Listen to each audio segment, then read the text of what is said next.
నమస్తే, welcome to four sides TV. నేను విజయ్ శంకర్. మొత్తంగా ఇండియా పాకిస్తాన్ మ్యాచ్కి సంబంధించి సర్వత్రా ఉత్కంఠ నెలకొంది. ఎందుకంటే ఛాంపియన్స్ లీగ్కి సంబంధించి 7 ఏళ్ల తర్వాత మళ్ళీ జరగబోతోంది కాబట్టి, అది కూడా గతంలో చివరి మ్యాచ్లో పాకిస్తాన్ చేతిలో పరాజయాన్ని చూసినటువంటి భారత్ ఈసారి ఎలాగైనా సరే ఈ టోర్నీలో కప్పు సాధించాలని, దానికంటే ముందుగా పాకిస్తాన్పై విజయం సాధించాలని చాలా కసిగా ఉంది. కేవలం భారత్ ఆటగాళ్ళు మాత్రమే కాదు, యావత్ భారతదేశం ప్రజానీకం కూడా, ప్రేక్షకులు కూడా ఎంతో ఆసక్తిగా ఎదురు చూస్తున్నారు. డెఫినెట్గా ఇండియా బ్యాటింగ్ లైనప్ కావచ్చు, లేకపోతే ఆల్రౌండర్లు కావచ్చు, స్పిన్నర్లు కావచ్చు, వీళ్ళందరితోటి ఫేవరెట్గా ఉందని చెప్పుకోవాలి. దాంతోపాటు పాకిస్తాన్ అటు ఇటుగా ఉందంటే పాకిస్తాన్ కూడా కొంత బలంగానే ఉంది. అసలు ఏ విధంగా ఉంది మొత్తంగా ఈ మ్యాచ్కి సంబంధించి బలాబలాలు, లేకపోతే ఏం జరగబోతోంది, అసలు ప్రేక్షకులు ఏమనుకుంటున్నారు, మొత్తం అంశాలకు సంబంధించి మనతో పాటు చర్చించడానికి సిద్ధంగా ఉన్నారు సుధీర్ గారు, స్పోర్ట్స్ అనలిస్ట్. వారితో మాట్లాడి మరిన్ని విషయాలు క్షుణ్ణంగా తెలుసుకునే ప్రయత్నం చేద్దాం. సుధీర్ గారు నమస్తే అండి. నేను అన్నట్లుగా డెఫినెట్గా 7 సంవత్సరాల తర్వాత జరగబోతోంది, మధ్యలో గ్యాప్ వచ్చింది. అండ్ వీటన్నింటికి మించి సెంటిమెంట్ ఈసారి చాలా బలంగా ఉంది భారత ప్రేక్షకుల్లో. ఎందుకంటే గతంలో పాకిస్తాన్ చేతిలో ఓడిపోవడం కావచ్చు, అండ్ పాకిస్తాన్తో మ్యాచ్ అంటేనే అఫ్కోర్స్ వాడి వేడి ఉంటుంది. సో ఈసారి ఎలా ఉండబోతోంది ఈ వాడి వేడి, అసలు ఏం జరగబోతోంది మ్యాచ్లో? పాకిస్తాన్ ఆడినప్పుడు ఎప్పుడు కూడా సెంటిమెంట్ ఇండియాది బలంగా కనబడుతుంది. Because when you look at world cups records చూసినట్లయితే ఐసీసీ టోర్నమెంట్స్లో ఇండియా డామినెన్స్ ఎక్కువగా కనబడుతుంది. బట్ ఛాంపియన్స్ ట్రోఫీలో T20 వరల్డ్ కప్లో కూడా కొన్ని సర్ప్రైజెస్ చేశారు వాళ్ళు. ఇదే దుబాయ్లో మనం చూసాం విజయ్, 2021లో పాకిస్తాన్ డిఫీటెడ్ ఇండియా. అది వన్ సైడెడ్ మ్యాచ్ కొనసాగింది. అండ్ 2017లో మీరు ఇంతకుముందు చెప్పినట్టుగా ఆ ఫైనల్ కూడా I think it was one sided అని చెప్పాలి. 180 runs తోటి విక్టరీ సాధించిందంటే పాకిస్తాన్ యాక్చువల్లీ అప్పుడు ఫామ్ కనబరిచారు. బట్ ఈ టోర్నమెంట్లో అబ్సల్యూట్లీ మీరు అన్నట్టుగా ఎప్పటిలాగే India as one of the ఫేవరెట్స్గా బరిలోకి దిగుతున్నారు. ఖచ్చితంగా అంటే ఇండియా ఫేవరెట్ అని చెప్పలేము మనం, ఎందుకంటే బికాస్ మీకు న్యూజిలాండ్ కూడా టఫ్ టీమే, ఇంగ్లాండ్ ఆఫ్ కోర్స్ మనం చూసాం కదా ఈరోజు they were off to very good start actually Australia against, and South Africa are doing well. And Pakistan ఎప్పుడు కూడా ఐ థింక్ ఏ టోర్నమెంట్లోనైనా కానీ అండర్ ఎస్టిమేట్ చేయలేము అసలు. బికాజ్ వాళ్ళు ఒక్కసారి వాళ్ళది ఎట్లా ఉంటుందంటే రియల్గా చెప్పాలంటే విజయ్, యూనో ఇప్పుడు జనరల్గా అందరు ఏమనుకుంటారంటే విక్టరీ అనేది పిచ్ పైన గ్రౌండ్లో ఆడుతున్నప్పుడు సాధిస్తుంటారు కదా. బట్ పాకిస్తాన్ యొక్క మెయిన్ విక్టరీ ఎక్కడ బిగిన్ అవుతుందంటే it starts in the dressing room అంటారు అసలు యాక్చువల్గా. ఎందుకంటే వాళ్ళు డ్రెస్సింగ్ రూమ్లో ఒకసారి స్ట్రాంగర్గా కనబడ్డారు అనుకోండి, అంటే వాళ్ళ బాడీ లాంగ్వేజ్, వాళ్ళ హావభావాలు అన్నీ మీకు డ్రెస్సింగ్ రూమ్లో పర్ఫెక్ట్గా ఉన్నాయంటే on the field they can produce 200% actually. అటువంటి ఎబిలిటీ ఉన్నట్టు స్ట్రాంగ్ కాన్ఫిడెన్స్ ఉంటుంది వాళ్ళకు. సో మోర్ టాలెంట్ కంటే ఎక్కువగా కూడా వాళ్ళకు ఆ యూనిటీ అనేది, అఫ్కోర్స్ ఎనీ టీమ్కి అది చాలా ఇంపార్టెంటే, బట్ కొంచెం పాకిస్తాన్లో మరింత కొంచెం కనిపిస్తుంటుంది. అంటే ఈ మ్యాచ్ మరింత ప్రత్యేకమైంది, ఎందుకంటే మనం న్యూజిలాండ్ చేతిలో ఓడిపోయిన తర్వాత ఇది గెలిస్తే కానీ కంటిన్యూ అవ్వలేనటువంటి పరిస్థితుల్లో పాకిస్తాన్కు మీరు అన్నట్టుగా మ్యాండేటరీగా మారిపోయింది. ఎందుకంటే బికాస్ 2 wins కంపల్సరీ అండి. ఒక గ్రూప్లో మీరు పాకిస్తాన్కు అబ్సల్యూట్లీ విక్టరీ అనేది కంపల్సరీ. ఎందుకంటే వాళ్ళు ఒకవేళ ఓడిపోయినారు అనుకోండి, ఐ థింక్ వాళ్ళ ఛాన్సెస్ కొంచెం సన్నగిలుతాయి. ఎందుకంటే ఫస్ట్ మ్యాచ్లో నిరాశపరిచారని చెప్పాలి. టాస్ గెలిచి బౌలింగ్ చేయడం ఫస్ట్, ఆ తర్వాత 300+ చేజ్ చేసే కెపాసిటీ ఉన్నటువంటి టీం కూడా. బికాస్ బిఫోర్ దట్ మనం చూసాం కదా విజయ్, ట్రై సిరీస్ టోర్నమెంట్లో అగెనిస్ట్ ఒక టీం తోటి సౌత్ ఆఫ్రికా తోటి 350 కూడా చేజ్ చేశారు వాళ్ళు. చేజ్ చేసి గెలిచారు. రిజ్వాన్ స్కోర్డ్ సెంచరీ, సల్మాన్ ఆగా బ్రహ్మాండంగా ఆడాడు, కుష్దీలా చక్కగా ఆడాడు, ఫకర్ జమన్ చక్కగా ఆడాడు. బట్ పాకిస్తాన్ నేనేమనుకుంటానంటే వాళ్ళ one of the main strengths ఏంటంటే వాళ్ళకు బ్యాటింగ్లో ఫకర్ జమాన్. అసలు 2017లో కూడా వాళ్ళు ఛాంపియన్స్ అయినప్పుడు Vijay he scored brilliant 100. So tomorrow's match is going to be missed unfortunately. And fast bowlers కూడా చాలా బాగున్నారు అనుకుంటా పాకిస్తాన్ టీం ఎప్పుడు కూడా ఫాస్ట్ బౌలర్స్ను అద్భుతంగా ప్రొడ్యూస్ చేస్తూ వచ్చింది. మీరు చూడండి, మీరు 1970s 80s నుంచి చూస్తే ఎవ్రీ జనరేషన్లో వాళ్ళకు అద్భుతమైనటువంటి పేస్ బౌలర్స్ లభిస్తుంటారు. సో ఈ జనరేషన్లో కూడా వాళ్ళకు మీరు రౌఫ్ తీసుకున్నా కానీ, షాహిన్ అఫ్రీది తీసుకున్నా కానీ, ఆర్ నషీమ్ తీసుకున్నా కానీ, they are all magnificent bowlers అండి. మామూలు పేస్ జనరేట్ చేయరు వాళ్ళు. 140, 150 పేస్ వేసేటటువంటి కెపాసిటీ ఉన్నటువంటి బౌలర్స్. పేస్ డిపార్ట్మెంట్లో ఎప్పుడు కూడా పాకిస్తాన్ స్ట్రాంగే. స్పిన్ డిపార్ట్మెంట్లో ఇండియాకు ఉన్నటువంటి స్ట్రెంత్ పాకిస్తాన్కు లేదు. Abrar is a good bowler, no doubt. But pitch ఇక్కడ ఎలాగో మీరు స్పిన్ గురించి చెప్పారు కాబట్టి దుబాయ్ పిచ్ కూడా బాగా అనుకూలిస్తుందేమో మనకి. ఎలా ఉంటుందంటే కొంచెం పేసర్స్ కూడా హెల్ప్ఫుల్ కండిషన్స్ ఉంటాయి స్టార్టింగ్లో. చూసాం Mohammed Shami he pick 5 wickets actually against Bangladesh. So ఇక్కడ కొంచెం మీకు బౌలర్స్కు బ్యాటర్స్కు అనుకూలంగా ఉంటాయి కానీ, అంటే ఎవరైతే బ్యాట్స్మెన్ అద్భుతంగా ఆడతారో మంచి టెక్నిక్ ఉపయోగించి, ఎందుకంటే ఇక్కడ టెక్నిక్ కూడా ఇట్ మ్యాటర్స్ యాక్చువల్లీ. మీరు రాగానే హిట్ అవుట్ అవుతాడు గెట్ అవుట్ అవుతా అన్నటువంటి అది కాదు. చూడండి the way Shubman Gill played the other day, ఈ రెడ్ ద వికెట్స్, ఈ రెడ్ ద కండిషన్స్. ఆ తర్వాత చివరి వరకు నాట్అవుట్గా నిలిచి అతడు అద్భుతమైనటువంటి సెంచరీ సాధించాడు. సో అటువంటి మీకు ఎఫర్ట్ అవసరం ఉంటుంది ముఖ్యంగా దుబాయ్ లాంటి ప్లేసెస్లో. కొంచెం బిగ్గర్ గ్రౌండ్స్ ఉంటాయి మీకు, అంత ఫాస్ట్ అవుట్ ఫీల్డ్ కూడా మీకు ప్రతి చోట కనబడదు మీకు. ఒక్కొక్కసారి బాల్ స్లోగా అవ్వడం చూస్తుంటాం, అండ్ వికెట్ పైన బాల్ ఒకసారి స్కిడ్ అవుతుంది, తర్వాత ఒక్కొక్కసారి మీకు మూవ్ అవుతుంది కొన్ని కండిషన్స్లో. బిట్ ఆఫ్ హెల్ప్ స్పిన్నర్స్కి ఉంటుంది మీరు అన్నట్టుగా. సో ఇక్కడ టోటల్ మీకు ఫేవరబుల్ బ్యాటింగ్ కండిషన్స్ ఉండవు కనుక, ఐ మీన్ బ్యాట్స్మెన్ చక్కగా ఆడితే స్కోర్ చేయొచ్చు, రన్స్ స్కోర్ చేయొచ్చు, బట్ మీకు డిఫరెంట్ టెక్నిక్ ఉపయోగించాలి. ఇక్కడ సింగిల్స్ పైన ఆధారపడాల్సి ఉంటుంది కొంచెం లాంగ్ ఏరియాస్లో ఆడినప్పుడు. So I think these all things matter in Dubai. So అందుకనే మీకు ఖచ్చితంగా ఇప్పుడు ఫర్ ఎగ్జాంపుల్ మనం పాకిస్తాన్లో చూస్తున్నాం కదా, కరాచీలో ఎలానైతే ఒక బెల్టర్స్ లాంటి వికెట్స్ ఉంటాయి, దుబాయ్లో మీకు అలా కనబడవు. దుబాయ్లో ఎవరైతే మంచి టెక్నిక్ ఉపయోగించి బ్యాటింగ్ చేస్తారో, పేషెన్స్ కనబరిచి, బికాస్ 50-50 ఓవర్ మ్యాచ్, T20 కాదు కదా, మీకు కొంచెం బిట్ ఆఫ్ పేషెన్స్ కూడా అవసరం ఉంటుంది. రాగానే మీరు సింగిల్స్ పైన వీటిపైన ఎక్కువ ఆధారపడాలి, ఖచ్చితంగా ఆధారపడాలి.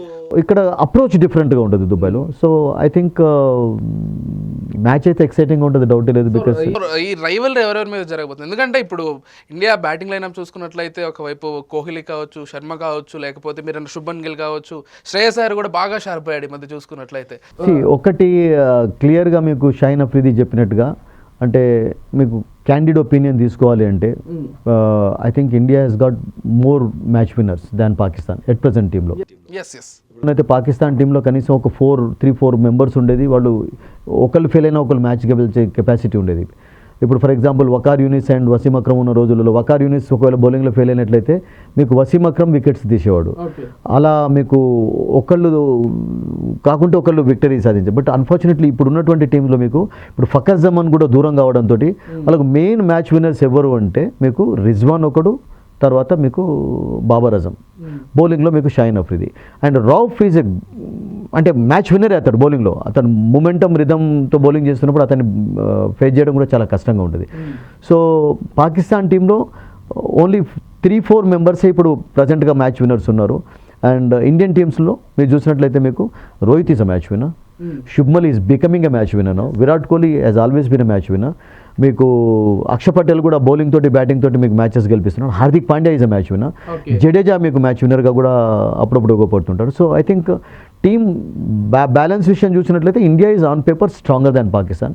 సో ఇండియన్ టీంలో కొంచెం స్ట్రెంత్ మీకు ఆల్ డిపార్ట్మెంట్స్లో ఎక్కువగా కనబడుతుంది కనుక కొంచెం అది ఉంటుంది. బట్ నేనేమనుకుంటానంటే ఇండియా వర్సెస్ పాకిస్తాన్ ఎప్పుడు మ్యాచ్ అయినా కానీ Vijay, what I always feel is a place అయినా కానీ అది పాకిస్తాన్లో ఆడుతున్నారా ఇండియాలో ఆడుతున్నారా, ఐ థింక్ ఛాన్సెస్ ఈక్వల్గానే ఉంటాయి ఎప్పుడు మీకు ఏ టీం. బికాస్ మీరు ఇండియా ఓన్లీ స్లైడ్ ఫేవరెట్గా స్టార్ట్ అవుతుంది తప్పితే, but otherwise Pakistan has also got better chances. Fakhar Zaman లేకున్నా కానీ వాళ్ళ లైనప్ కూడా పర్వాలేదు, చక్కగానే ఉంది. 3-4లో వాళ్ళు ఎవరైనా ఒకరు సెట్ అయితే they can also spring a surprise.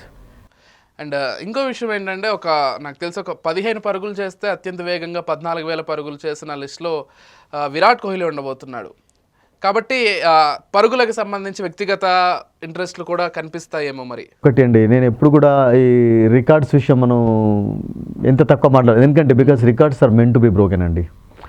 ఇప్పుడు సచిన్ టెండూల్కర్ కంటే ఎక్కువగా వన్డేలలో సెంచరీస్ సాధించాడు. సచిన్ టెండూల్కర్కు 50 సెంచరీస్లో 50 సెంచరీస్ అతనికి 51 టెస్ట్ మ్యాచెస్లో ఉన్నాయి, టోటల్గా 100 ఉన్నాయి అతనికి. సో ఇప్పుడు రికార్డ్స్కు ఇప్పుడు చూడండి, ఇప్పుడు శుభ్మన్ గిల్ విషయం కూడా చాలామంది మాట్లాడుతున్నారు. ఏమంటున్నారంటే సచిన్ టెండూల్కర్ కంటే తక్కువ మ్యాచెస్లో సచిన్ టెండూల్కర్ 8 సెంచరీలు సాధించే సమయానికి 111 మ్యాచెస్ ఆడాడని చెప్పి. But Sachin Tendulkar first century start అయింది కూడా 80 మ్యాచెస్ తర్వాతనే ఫస్ట్ సెంచరీ సాధించాడు. ఆ తర్వాత నెక్స్ట్ 20 మ్యాచెస్లో ఈ scored another 7 centuries. So Shubman Gill ఇప్పుడు స్టార్టింగ్లో ఇప్పుడు అద్భుతంగా ఆడుతున్నాడు, is a wonderful player actually. But maybe in ఫ్యూచర్లో ఇదే మొమెంటం ఉంటుందా, ఇదే రిధం ఉంటుందా, యూ కాంట్ సే యాక్చువల్లీ. ఇప్పుడు సడన్గా ఇప్పుడు విరాట్ కోహ్లీ విషయం మాట్లాడటం లేదా, విరాట్ కోహ్లీ గతంలో ఆడినట్టుగా ఇప్పుడు ఆడటం లేదు. గతంలో ఇప్పుడు బ్యాట్ పట్టినప్పుడల్లా విరాట్ కోహ్లీ 100 కొట్టే రోజులు అవి. ఒక 3-4 ఇయర్స్ వరకు అయితే అది కంటిన్యూస్గా కొనసాగింది.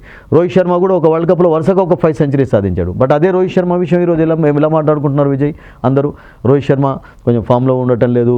సో అతని ఓపెన్ గా మాట్లాడుకుంటున్నటువంటి. సో నేనేమంటానంటే ఐ థింక్ రికార్డ్స్ మనం పక్కకు పెడదాం. First of all Virat Kohli నుండి ఒక అద్భుతమైనటువంటి పర్ఫార్మెన్స్ నిలకడైనటువంటి ఆట ఉన్నట్టు. ఎందుకంటే పూర్తి ఫామ్లో లేడని కాదు, బట్ ప్రాబ్లం ఏమవుతుందంటే ఒక బిగినింగ్స్ ఇంకా విరాట్ కోహ్లీ నుంచి డ్యూగా ఉంది.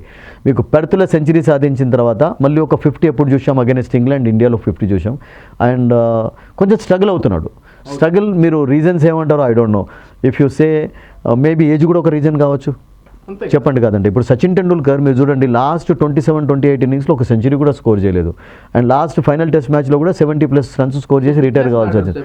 ఫిట్నెస్ కంటే ఫిట్నెస్ ఉంది, ఫిట్నెస్ లేదని కాదు, కానీ మీకు డెఫినెట్గా మీరు ఒకటే ఏంటంటే ఫిట్నెస్ను తర్వాత ఏజ్ను కొన్నిటిని దాచలేరు అసలు. యాక్చువల్లీ మీకు నేచర్గా అగెనిస్ట్గా మనం ఎవరు కూడా వెళ్ళారు. అందుకని ప్రతి వాళ్ళు మీరు రిటైర్ కావాల్సిందే, నేను రిటైర్ కావాల్సిందే ఒక స్పోర్ట్ ఏ ఫీల్డ్లోనైనా కానీ అసలు.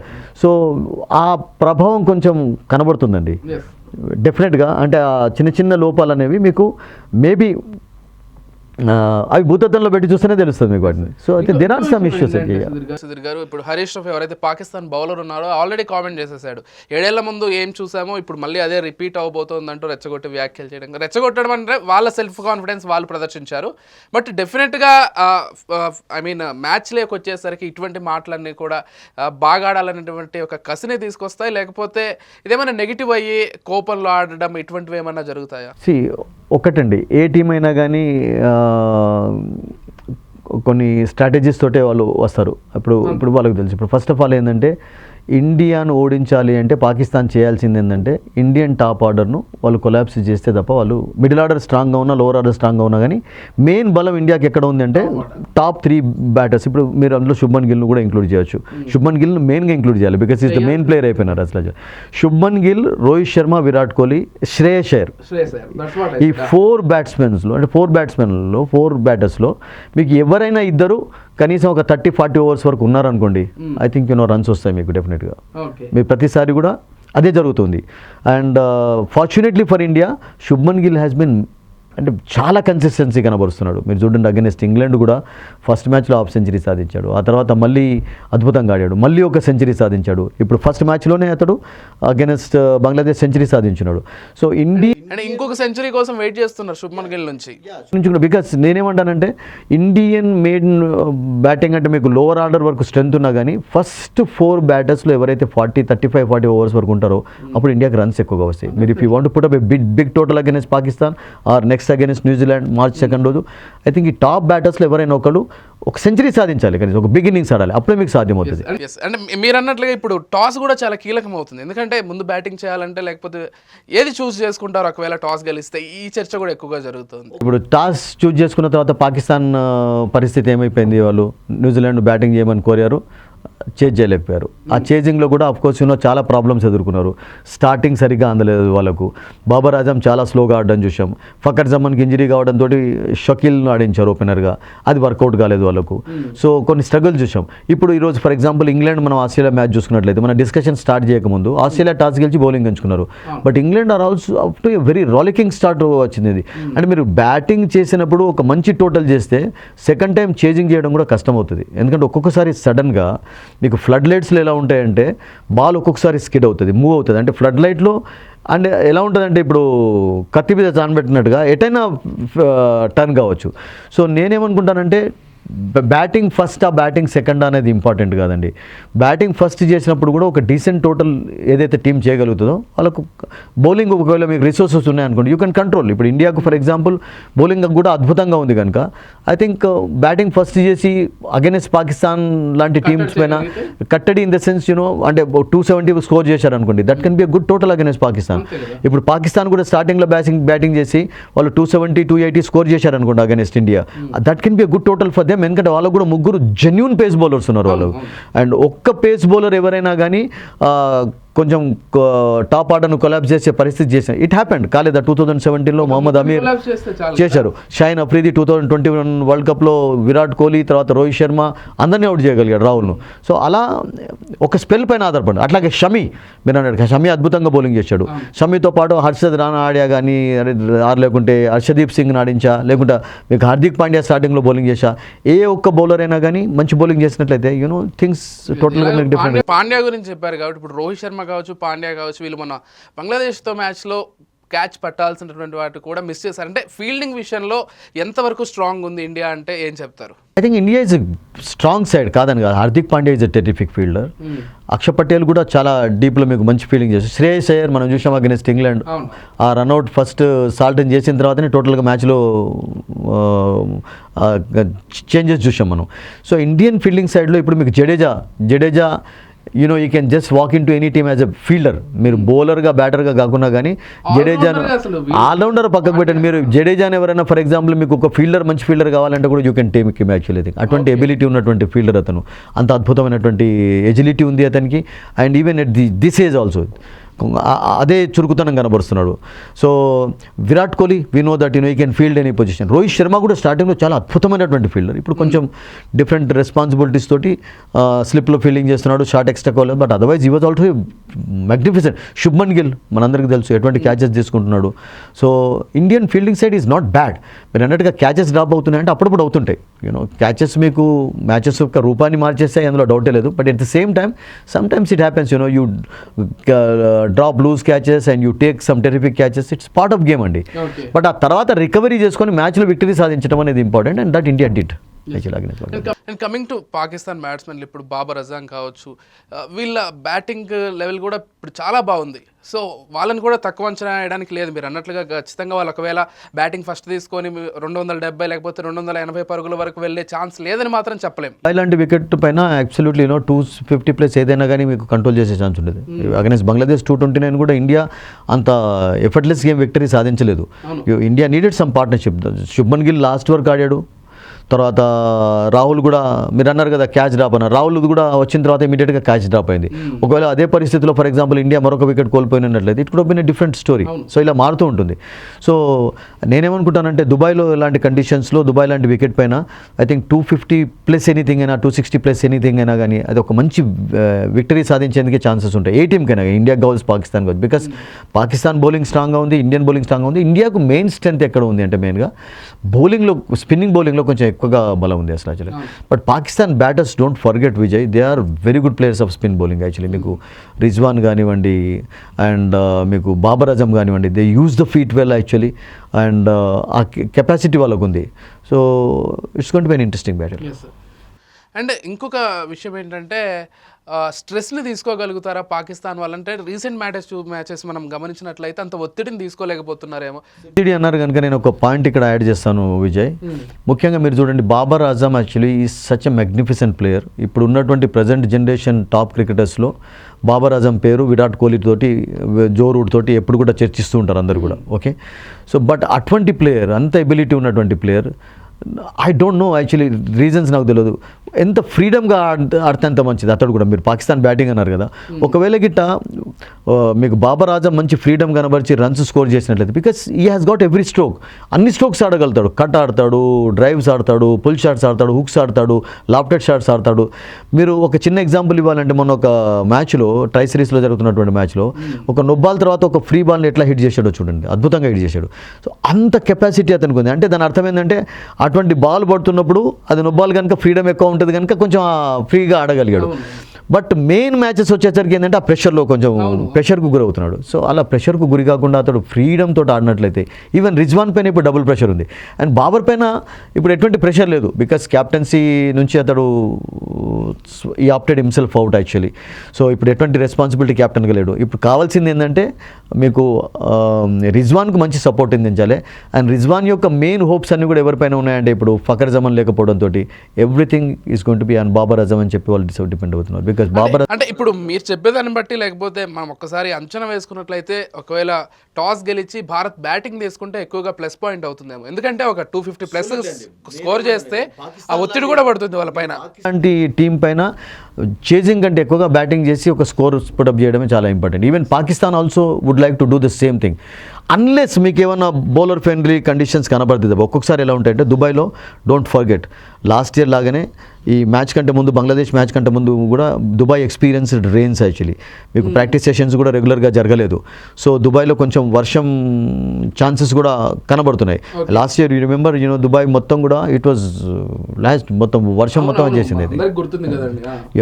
So I think Dubai is such a place actually.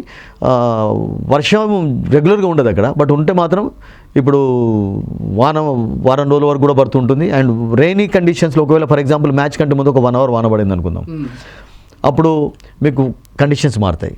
అప్పుడు మీరు బ్యాటింగ్ ఫస్ట్ చేద్దాం అనుకున్నటువంటి టీం కూడా బౌలింగ్ చేయడానికి ఇష్టపడుతుంటారు న్యాచురల్, ఎందుకంటే because you go by conditions. I think and ఇంకా ఫైనల్గా ఏంటంటే ఏదైతే పాకిస్తాన్తో మ్యాచ్ కాబట్టి ఇండియా డెఫినెట్లీ తీసుకోవాల్సిన జాగ్రత్తలు తీసుకుంటుంది. కాకపోతే ఇక్కడ పాకిస్తాన్కి ఒకటి ఇండియా పైన మ్యాచ్, రెండోది ఇది గెలవకపోతే ఇంటికి పోయేటువంటి పరిస్థితి. కాబట్టి ఏమైనా స్పెషల్ కేర్ తీసుకొని ఉంటుంది అనుకుంటారు ఇండియా మ్యాచ్ పైన? అదే మీరు అన్నట్టుగా I think they have to go all out అండి. స్పెషల్ కేర్ ఎలా అయినా ఉంటుంది. ఇండియా ఇప్పుడు ఉన్నటువంటి సిచ్యువేషన్లో స్ట్రాంగర్ టీం కనుక ఐ థింక్ వాళ్ళు ప్రతి మైన్యూట్ థింగ్ విషయం కూడా ఆలోచించాలి. ఏదైనా చిన్న పొరపాటు చేసినట్లయితే ఒక మీరు అన్నట్టుగా క్యాచ్ డ్రాపే కావచ్చు, ఆర్ లేకుంటే ఫర్ ఎగ్జాంపుల్ అడ్వాంటేజ్ను వాళ్ళు స్లిప్ చేసుకుంటున్నట్లయితే it's going to be difficult for them actually. I think moreover ఇక్కడ సెంటిమెంటల్ థింగ్ కూడా ఉంది కాబట్టి వాళ్ళు మనం స్టార్టింగ్లో చెప్పినట్టుగా Pakistan if they are united none can beat them actually. ఒక్కొక్క చిన్న డిఫరెన్సెస్ ఏదైనా కనబడతాయంటే మాత్రం అప్పుడు వాళ్ళని ఎవరు. అండ్ దట్టు ఆ ప్రెషర్ అనేది ఈవెన్ ఓవర్ రేట్లో కూడా కనబడింది. మొన్న న్యూజిలాండ్ అగైనెస్ట్ కూడా ఓవర్ రేట్ కూడా కొంచెం చాలా స్లోగా, అంటే దాంతో ఏమవుతుందంటే వాళ్ళు ఇంకా ఫుల్ కాన్ఫిడెన్స్ గెయిన్ చేసుకోలేకపోతున్నారు అన్నట్టు. బట్ ట్రై సిరీస్లో వాళ్ళు 350 సాధించినప్పుడు ఆ కెపాసిటీ కూడా వాళ్ళు కనబరిచారు Vijay, don't forget that actually. అప్పుడు మీకు రిజ్వాన్ సెంచరీ చేశాడు, Agha played well actually, Fakhar played well, even Babar Azam also gave them a good start. So they have got a good team. But on paper of course India is stronger, no doubt about it. But on the day Pakistan లాంటి team they can beat any team actually. ఫైనల్గా అంటే ఇప్పుడున్నటువంటి బలాబలాల్ని అంచనా వేసుకున్నట్లయితే ఏ టీంకి plus ఉందంటే ఫైనల్గా ఒక మాటలో ఏం చెప్తారు? But again when India place against Pakistan I always say 50% chance. Maybe కొంచెం మొగ్గు మీకు ఇండియా వైపు ఉన్నా కానీ, బట్ ఐ థింక్ చెప్పడం చాలా కష్టం. లెట్స్ వాచ్ అండ్ సీ, అంతే, ఇంకా దాని మించి ఏం చెప్పలేము. రైట్, థ్యాంక్ యూ సుధీర్ గారు, థ్యాంక్ యూ సో మచ్ అండి. కార్యక్రమంలో పాల్గొని చాలా చక్కటి విశ్లేషణ అందించే ప్రయత్నం చేశారు. మొత్తంగా అయితే ఇండియా పాకిస్తాన్ మ్యాచ్ మరికొద్దిసేపట్లోనే ప్రారంభం కాబోతోంది. ఎవరు గెలుస్తారు అనేటువంటి ఉత్కంఠ కేవలం ఇటు భారతదేశం పాకిస్తాన్లో మాత్రమే కాదు, ప్రపంచవ్యాప్త క్రికెట్ అభిమానుల్లో కూడా ఎంతగానో ఉంది. ఎందుకంటే ఇండియా పాకిస్తాన్ మ్యాచ్ అనగానే రెండు దేశాలనే కాదు, ప్రపంచవ్యాప్త క్రికెట్ అభిమానులు కూడా ఆసక్తిగా గమనిస్తూ ఉంటారు. అండ్ ఈ మ్యాచ్లో సుధీర్ గారు అన్నట్లుగా డెఫినెట్గా ఇండియాకి ఉన్నటువంటి ఆ బ్యాటింగ్ లైనప్ కావచ్చు, లేకపోతే స్పిన్నింగ్ లైనప్ కావచ్చు, ఆల్రౌండర్స్ కావచ్చు, ఈ అన్ని బలాలు ఉన్నప్పటికీ పాకిస్తాన్ ఏమాత్రం తక్కువ అంచనా వేయడానికి లేదు. చూద్దాం మరి గెలుపు ఓటములు అనేవి ఫైనల్గా క్రీడలో ఎవరైతే క్రీజ్లో ఉన్నారో వాళ్ళ చేతుల్లోనే ఉంటుంది. ఒత్తిడిని తట్టుకొని మరి ఎవరు నిలబడగలుగుతారో కూడా చూద్దాం. ఇది ఇవాల్టి కార్యక్రమం. Keep watching 4 Sides TV.